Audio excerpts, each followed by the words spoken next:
নমস্কার বন্ধুরা, আমি সমরেশ সরকার। আপনাদের সবাইকে আমার লার্নিং চ্যানেল থেকে স্বাগত জানাই। তো আজকে আমাদের ডিসকাশন হচ্ছে আগামী দিন মার্কেটটা কেমন থাকতে পারে এবং তার কিছু গুরুত্বপূর্ণ লেভেল নিয়ে আপনাদের সামনে ডিসকাশন করব। তো তার আগে সবাইকে গণেশ চতুর্দশীর শুভেচ্ছা ও অভিনন্দন। আপনারা সুস্থ থাকুন, এটাই ঈশ্বরের কাছে প্রার্থনা। তো আপনারা আমার ইউটিউব থাম্বনেইলে, ভিডিওর যে থাম্বনেইল সেখানে দেখছেন যে আমি একটা পয়েন্ট আউট করেছি আপনাদের সামনে। একটা পয়েন্ট তুলে ধরতে চলেছি, সেটা হচ্ছে মার্কেটের মধ্যে কি বড় মাছ ছোট মাছকে গিলে খাচ্ছে, এটাই আপনাদের কাছে পয়েন্ট আউট করতে চলেছি। কেন এই কথাটা বললাম? এই কথাটার কারণ হচ্ছে, আহ আপনারা হয়তো সবাই জানেন যে জুন মাসের 3 তারিখ অথবা 4 তারিখ নাগাদ সেবি জেন স্ট্রিট নামক একটা সংস্থা, ট্রেডিং সংস্থা, তো জেন স্ট্রিট কে সেবি ব্যান করলো এবং তার সাথে সাথে পেনাল্টি লাগালো, এক্সপার্টি পেনাল্টি, মানে একতরফা পেনাল্টি সেবি লাগালেন জেন স্ট্রিটের উপরে। কেন? তার কারণ হচ্ছে জেন স্ট্রিট মার্কেটকে ম্যানিপুলেশন করবার চেষ্টা করছে, ইন্ডেক্সকে ম্যানিপুলেশন করবার চেষ্টা করছে।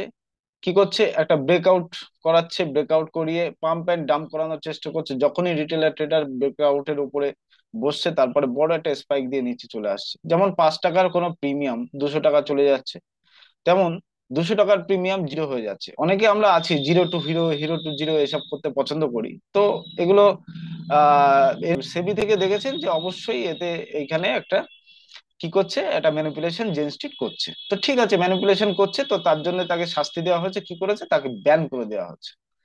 এবার তারপরে সেবিকে ব্যান করে দেওয়ার সময় তাকে যে পেনাল্টি লাগানো হলো জেনস্টিটকে, যথারীতি জেনস্টিট সেই পেনাল্টি শোধ করলেন এবং আবার তারা মার্কেটের মধ্যে ট্রেডিং করার ছাড়পত্র সেবি থেকে পেলেন।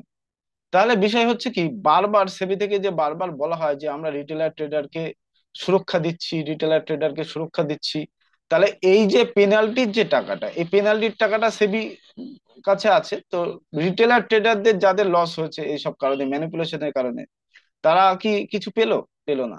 বরং জেন স্ট্রিট আবার ম্যানিপুলেশন করবার জন্য চলে এলো আবার মার্কেটের মধ্যে। তো যাই হোক, এই প্রশ্ন অবশ্যই রাখতে হবে। তো এরকমই আপনাদের সামনে আর একটা ডেটা আমি দেখাবো, সেই কারণেই আপনাদের কে বলা। আপনারা কমেন্টে অবশ্যই জানাবেন যে বিষয়টা আপনারা কি ভাবছেন। বিষয় হচ্ছে, অনলাইন গেমিং বন্ধ হলো কবে? বিল পাস হলো 21 তারিখে আগস্টের। ঠিক আছে? তাহলে রেখা ঝুনঝুনওয়ালা, মানে রাকেশ ঝুনঝুনওয়ালার স্ত্রী, যিনি, আজকে রাকেশ ঝুনঝুনওয়ালা সাহেব নেই, একজন ইনভেস্টর খুব বড় মাপের। তো তার স্ত্রী কি করেছেন? তার স্ত্রী নাজারা টেকনোলজি বলে একটা শেয়ার আছে। নাজারা টেকনোলজি মূলত চলে অনলাইন গেমিং এর উপরে। তো নাজারা টেকনোলজিতে তিনি 334 কোটি টাকা শেয়ার হোল্ডিং করছিলেন, 334 কোটি টাকা শেয়ার বিক্রি করে দিয়েছেন বিগত জুন মাসে। কিভাবে বিক্রি করলেন? তিনি কি কি স্বপ্নে দেখেছিলেন যে সামনে ভারতবর্ষে হয়তো অনলাইন গেমিং বন্ধ হতে চলেছে? বা স্টকের মধ্যে তেমন কোনো নিউজ ছিল তার আগে? নিশ্চয়ই ছিল না। বা ইনসাইডার ট্রেডিং হতে পারে। আপনারা কমেন্টে অবশ্যই জানাবেন আপনারা কি ভাবছেন। ইনসাইডার ট্রেডিং হচ্ছে আমাদের ভারতবর্ষের কিন্তু একটা ক্রাইম। তাহলে কি করে রেখা ঝুনঝুনওয়ালা ম্যাডাম তার শেয়ার গুলো তিনি বিক্রি করতে পারলেন? বিক্রি করলো কি? 334 কোটি টাকা শেয়ার যদি কেউ একবারে বিক্রি করে, তাহলে কিন্তু সেই যে শেয়ারটা লোয়ার সার্কিট লাগতে লাগতে নিচে আসবে। তাহলে এটাও মাথায় রাখা ছিল যে আমি শেয়ারটা বিক্রি করব, কেউ যাতে বুঝতে না পারে, তাই তো? তাহলে লোয়ার সার্কিট লাগবে না। শেয়ারটা আপনাকে দেখাচ্ছি, আহ দেখবেন একটু, কোনো রকম সার্কিট লাগেনি। দেখুন, এখানে দেখুন, শেয়ারটা বিগত কি হয়েছে, বিগত 6 মাসে শেয়ারটা 23% রিটার্ন দিচ্ছিল। 6 মাসে, 1 বছরে 12.38% রিটার্ন দিয়েছে। আর লাস্ট 1 মাসে দেখুন -19.98%, অর্থাৎ 20%-এর আশেপাশে। হ্যাঁ, মেনে নেওয়া যায় এটা? আপনি কিভাবে নিতে পারেন যে আমরা যারা ছোট রিটেলার ট্রেডার তারা ভাবি যে বড় বড় যারা ইনভেস্টর তারা কোথায় ইনভেস্ট করছে, আমরা সেরকম সচরাচর দেখি বা সেখানে আমরা ইনভেস্ট করতে চাই। তো এইখানে নাজারা টেকনোলজিতে আপনি জানতেন এখান থেকে 1 মাস আগে যে আপনি হচ্ছে আমাদের ভারতবর্ষে অনলাইন গেমিং এর ব্যবসা বন্ধ হয়ে যাবে? না, আপনি স্বপ্নে কখনো ভাবতে পারবেন যে ভারতবর্ষে আগামী 2 মাসের মধ্যে অনলাইন গেমিং এর ব্যবসা বন্ধ হয়ে যাবে? তাহলে কিভাবে এটা সম্ভব? প্রশ্ন অবশ্যই রাখতে হবে। আপনি এখানে দেখতে পারবেন একটা আহ আর্টিকেল, দেখুন দেখুন, নাজারা টেকনোলজির শেয়ার রেখা ঝুনঝুনওয়ালা ম্যাডাম বিক্রি করেছে কবে? বিক্রি হয়েছে জুন মাসের 13 তারিখে। বিএসসি তে হচ্ছে 13 লাখ শেয়ার এবং এনএসসি তে 14 লাখ শেয়ার বিক্রি করেছেন। টোটাল এভারেজ প্রাইস 1225 টাকা করে উনি বিক্রি করে দিয়েছেন। কিভাবে সম্ভব? কে জানবে? আপনি জানতে পারবেন? আপনি একজন রিটেলার ট্রেডার, আপনি রিটেলার ইনভেস্টর। আপনি যখনই জানতে পারবেন যে এর মধ্যে কোনো ঘটনা ঘটে গেছে বা এর মধ্যে কোনো নিউজ চলে এসছে, তাতে আপনার তার আগেই 20%-এর কাছাকাছি দাম। এই প্রশ্নগুলো তো রাখা উচিত। এই প্রশ্নগুলো তো কমেন্ট বক্সে অবশ্যই জানাবেন আপনারা কি ভাবছেন। আমরা যারা মার্কেটে ট্রেড করি, এমনি তো সেবি কি কি করছে, যে সেবি করতে চাইছে কি, এক এক সময় এক এক রকম নিয়ম লাগু করার চেষ্টা করছে, যে রিটেলার ট্রেডারদের বাঁচাবার স্বার্থে। সব সময় আমি বিগত 6 বছর মার্কেটে এসেছি, 6 বছর থেকে শুনে আসি রিটেলার ট্রেডারদের বাঁচাবার স্বার্থে সেবি কাজ করছে, তাই না? তো যাই হোক, আহ ভার মে যায় জানতা আপনা কাম বানতা। তো ডিসকাশন করব আগামীকালের জন্য।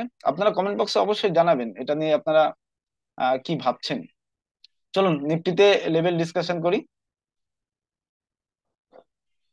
শেয়ার মার্কেটে এমনি এখন পয়সা হচ্ছে না। আপনি যদি একজন ইনভেস্টর হন, আপনি শুধু ইনভেস্ট করুন। দেখুন নিফটি বিগত লাস্ট 1 বছরে আপনি নিফটি রিটার্নটা দেখুন, 0.78 মাইনাস, মানে মাইনাসে চলছে নিফটি। যাই হোক, গ্লোবাল নিউজ তো থাকবেই, সবকিছুই থাকবে। মানে এটা বলার অর্থ হচ্ছে, তার কারণ আপনারা দেখবেন বিভিন্ন আহ ইনস্টাগ্রাম, ফেসবুক, হ্যাঁ, আমি আপনাদের একটা রিল শেয়ার করেছি, এটা দেখবেন। শেয়ার মার্কেট থেকে ওইভাবে ইনকাম করা যায় না রাতারাতি, পয়সা বা কিছু। তো চলুন নিফটিতে ডিসকাশন করব। লেভেল গুলো একবার সব সরিয়ে দিই। Remove drawing.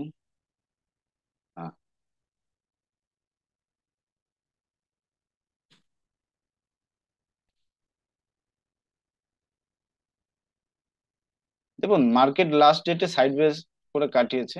আপনি 24,750-এর একটা লেভেল ড্র করতে পারেন, ঠিক আছে?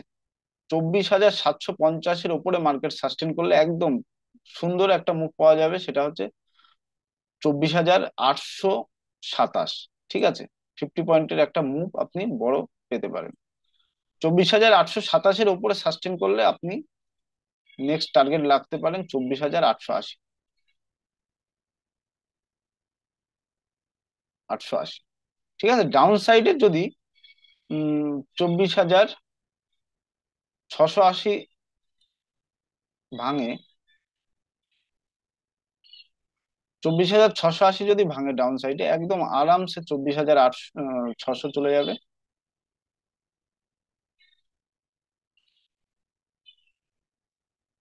আরামসে 24,600।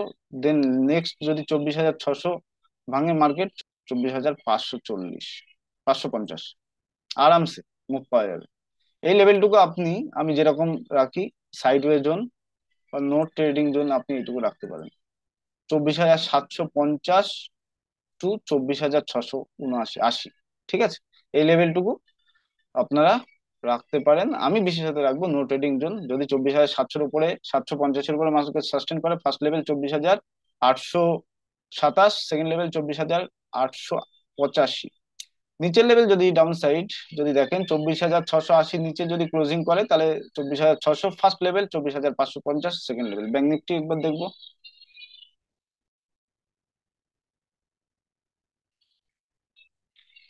ব্যাংক নিফটি 54,400, 54,400, আর উপরে আপনি ব্যাংক নিফটি 54,600। এই এই জোনটুকু আপনি সাইডওয়ে জোন রাখতে পারেন, ঠিক আছে? 54,600 সাস্টেন করলে, মানে 54,600-র উপরে মার্কেট যদি সাস্টেন করে, আরামসে মুভ পাওয়া যাবে 54,750, 707, দেন 54,900 সাইকোলজিক্যাল লেভেল, ঠিক আছে? আরামসে মুভ পাওয়া যাবে। শুধু এইটুকু, এই জোনটুকু সাইডওয়ে জোন। 54,400 নিচে যদি মার্কেট সাস্টেন করে, খোলা আসমান। দেন 54,400 নিচে যদি মার্কেট সাস্টেন করে, তাহলে ফার্স্ট লেভেলে আপনারা দেখতে পারবেন 54,200, সেকেন্ড লেভেলে আমরা দেখতে পারবো 54,000, একদম সাইকোলজিক্যাল লেভেল। ঠিক আছে, এই লেভেলটা। তো ভিডিও ভালো লাগলে অবশ্যই লাইক কমেন্ট করবেন, কমেন্টে জানাবেন আপনাদের কি মতামত। সবাই ভালো থাকবেন, শুভেচ্ছা সবাইকে।